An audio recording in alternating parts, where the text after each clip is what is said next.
Meu nome é Gisele Montoro, eu trabalho com mulheres que sofreram abuso sexual e ajudo essas mulheres a se conhecerem e a se curarem. Também estou na TV Relacionamento.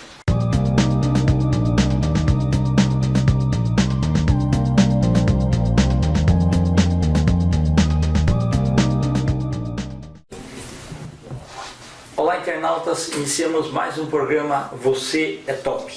E hoje nós vamos conversar com um artista muito top, que há muito tempo eu gostaria de trazer aqui e graças a Deus hoje foi possível. Renato Pinheiro, muito obrigado, uma honra ter você aqui. Imagina, eu que agradeço pelo convite, prazer estar aqui.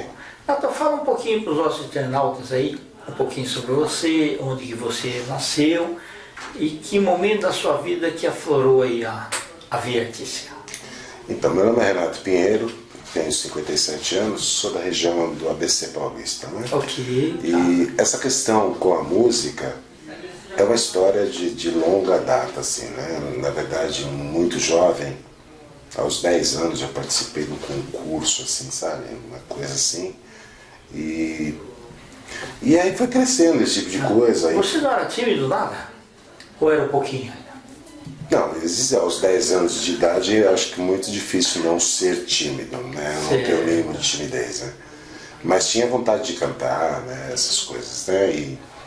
E em casa sempre foi um caldeirão musical, assim, né? Ah, legal. O que eu ouvia de música em casa era uma coisa... Meu pai ouvia Nelson Gonçalves, minha mãe, embora não tenha tivesse nenhuma descendência nordestina, ela ouvia Luiz Gonzaga. Ah, bacana. Tenho 2 irmãos mais velhos que eu. Minha irmã ouvia Alcione, meu irmão ouvia Martinho da Vila, Benito de Paula. Então era um caldeirão né? E eu tinha um rádio só, não? Então, no começo era um radinho, né?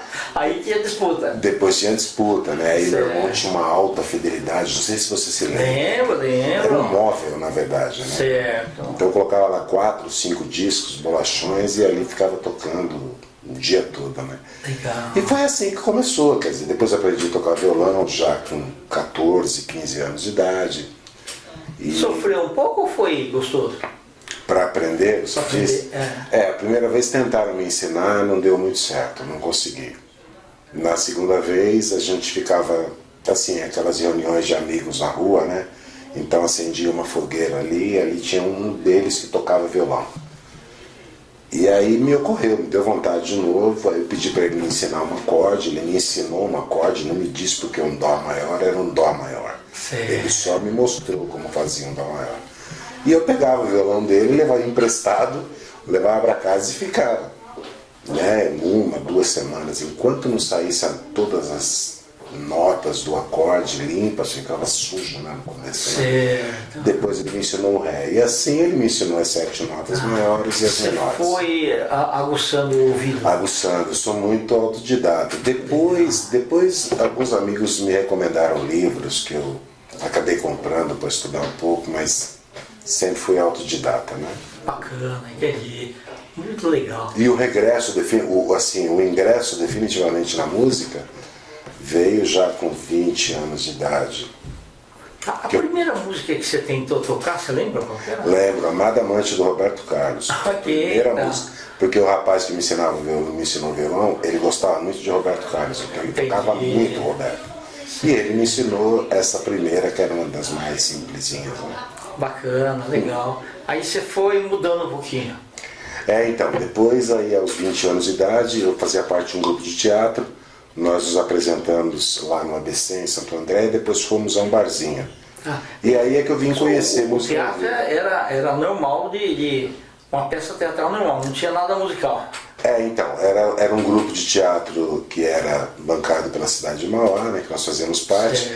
A peça era A Morte e Vida Severina, do João Cabral de Melo Neto. Sim. E eu era violeiro na peça, aí eu já atuava como músico, né? E nós fomos, depois que terminamos a apresentação no Festival de Teatro, aí nós fomos a um barzinho, aí que eu vim conhecer o que era música ao vivo. Isso era 1982. Tinha alguém tocando lá? Tinha alguém tocando, e eu fiquei fascinado de vê-lo tocando. Certo. E aí meu diretor de teatro conversou com o dono do bar e falou: o rapaz é músico e nós queríamos ouvi-lo tocar e tal. E aí me deram a oportunidade de tocar na noite, né? Aí você falou, agora há pouco você me perguntou sobre a timidez e tal, né? Sim. Nesse momento foi terrível. Dá aquele friozinho na barriga? Eu sentei no palco com violão, todo Não mundo conhecia parado, ninguém, não né? conhecia Não. ninguém, todos parados, esperando eu cantar, né? E aí cantei umas 2, 3 músicas ali e tal, muito timidamente. O dono do bar gostou e acabou me contratando para tocar no bar. Abandonei o grupo de teatro. Aí você teve que pegar outras músicas, né? Porque você, Aí assim, a coisa foi ficando mais difícil, porque eu tocava algumas músicas para mim lá em casa.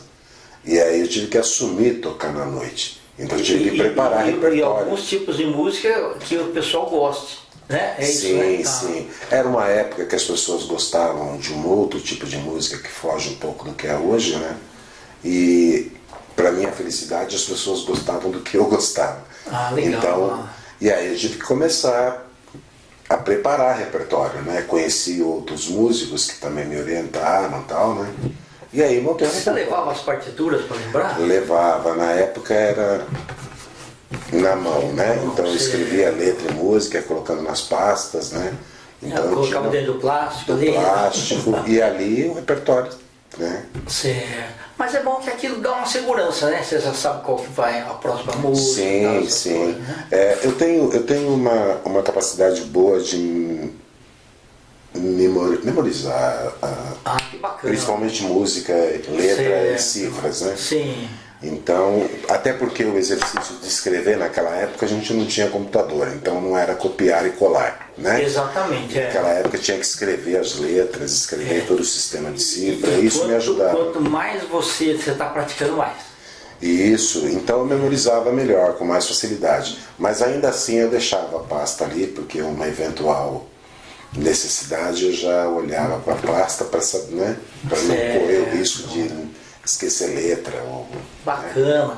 Né? E para falar em casa lá, falou, agora eu vou começar a tocar na noite. Então, meus pais. Não, meus pais nunca tiveram nenhuma restrição com relação ao que eu optasse pela vida. Certo. Eu estava estudando, estava terminando o colégio já, né? Só não fui para a faculdade, né? Porque eu optei por ser músico, né? E ganhar dinheiro na noite. Sim. Mas assim, a aceitação também não teve maiores problemas. Eles ficaram orgulhosos, né? Porque diziam que eu tinha uma boa voz já quando era garoto, né? Legal. Então eu falaram, acho que é essa a onda dele. Pra mim você tem voz de locutor, viu? Dizem que esses tons graves, né? Exato, né? Cerimônias. Então já gostaria de ter tentado essa carreira também, nunca tentei. Certo, interessante, legal. E aí ao longo do tempo, como é que foi? Você ficou só no ABC ou você já pegava outras cidades? Então, eu fiz o caminho inverso, na verdade, né? Eu sou de Mauá, eu comecei a tocar em Santo André, que é a cidade logo em seguida, e aí eu fui voltando, né?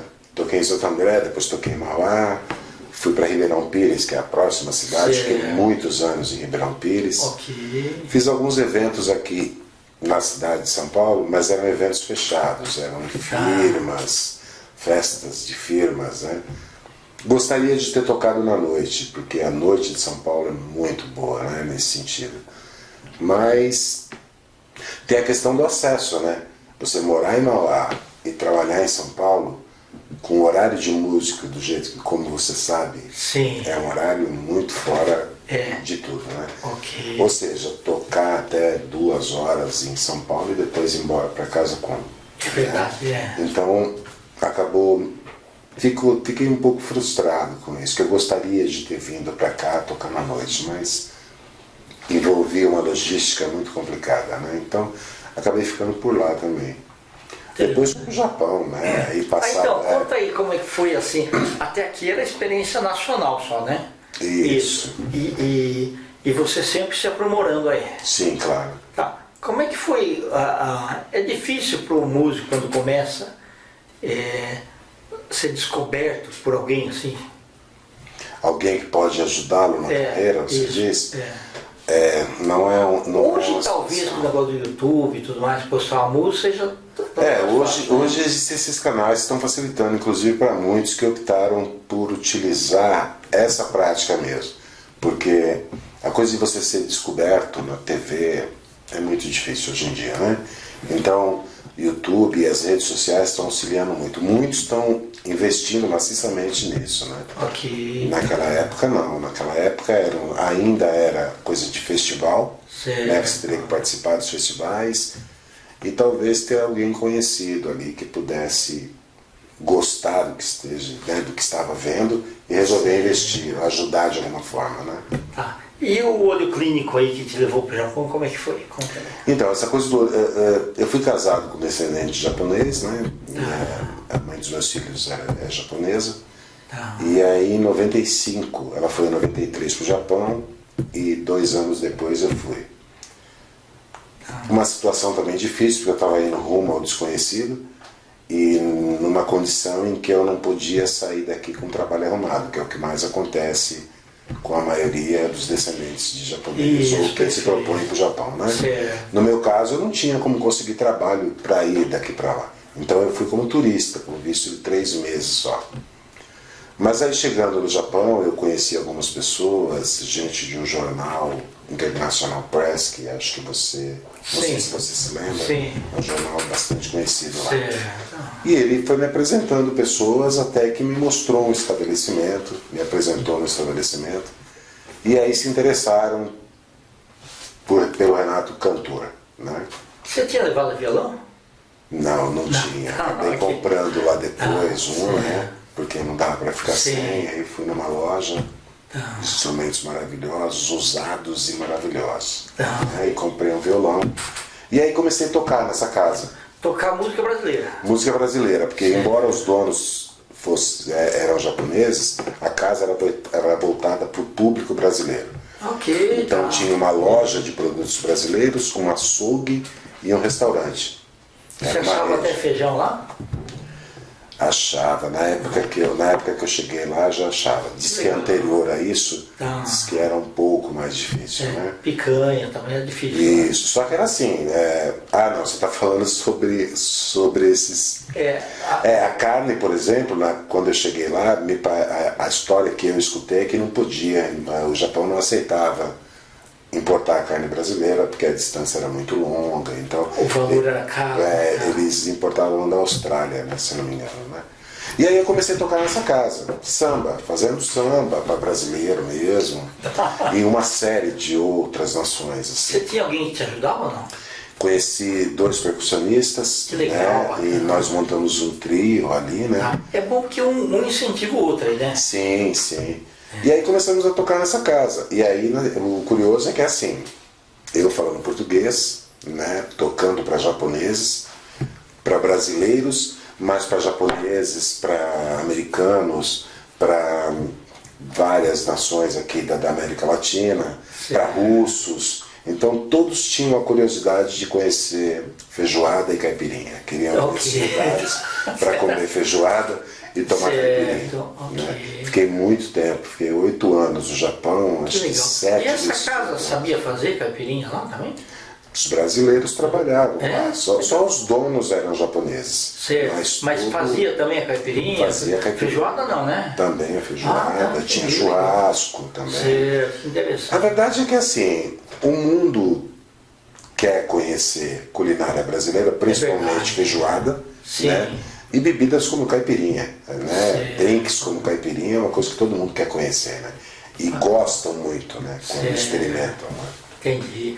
E aí você então, os tipos de música que você foi colocando lá, você foi adaptando a outras coisas de outros cantores brasileiros também?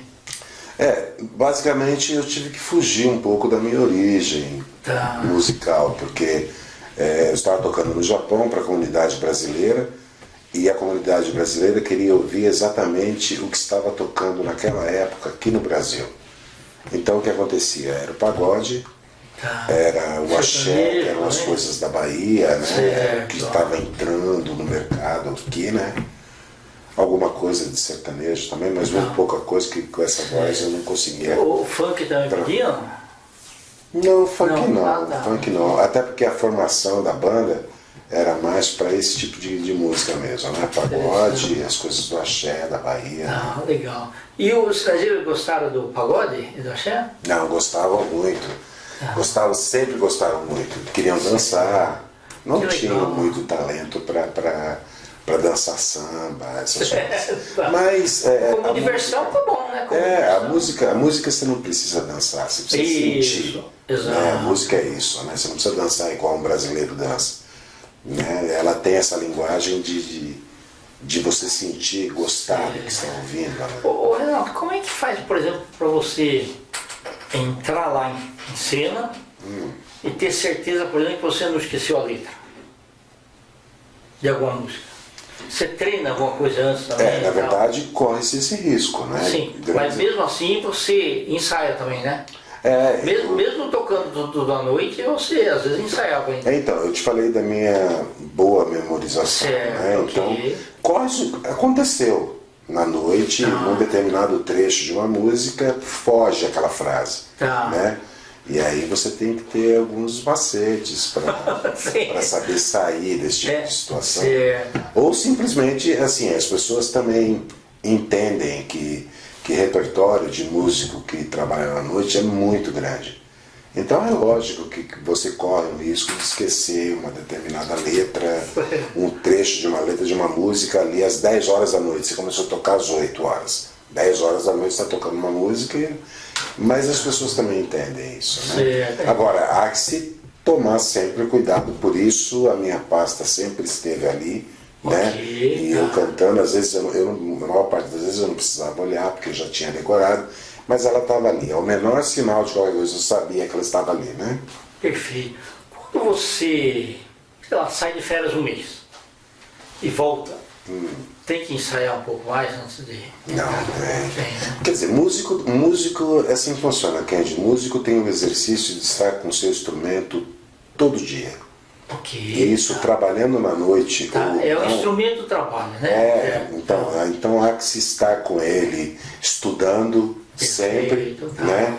E cantando. Para ele te dá reciprocidade também, né? Tá. Então transforma-se numa coisa só, né? Passa músico e seu instrumento é uma coisa só. Bacana, né? Legal. Entendeu? Muito bom. E aí você ficou 8 anos lá então? 8 anos no Japão. Depois chegou o momento que você falou, agora eu preciso voltar. Preciso voltar. O ano era 2003, aí voltei para o Brasil e falei, o que eu vou fazer agora, né? Depois de 8 anos fora, né? Mas aí um baterista amigo meu, porque eu voltei para o Brasil e esqueci minha agenda no Japão. Só tinha o telefone de um amigo meu baterista.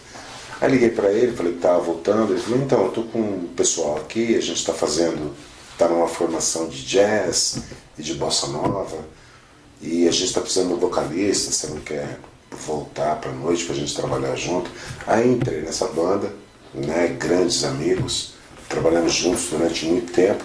Legal. Voltei para a noite, fazendo exatamente o que eu queria, porque também esse meu amigo me disse isso, ele falou, a gente quer que você volte, que você comece a tocar na banda, cante, e o repertório vai ser o repertório que você quiser, o repertório que você gosta de cantar. Isso é bacana, né? Então isso foi muito importante também para eu poder voltar, Kendi. Voltei cantando bossa nova e as coisas da música brasileira que eu sempre gostei muito de cantar, né? Certo. Tinha locais que o pessoal te pedia o Garota de Ipanema também, né? Tinha, tem público, nessa época era muito bom assim, né? Porque também isso é uma outra coisa que eu preciso te dizer. Com o passar dos anos, os meninos e meninas começaram a ir para a noite, né? E os meninos e meninas, na maior parte do tempo, eles ouvem outras coisas que não são as coisas que nós ouvimos. Ok, né? tá.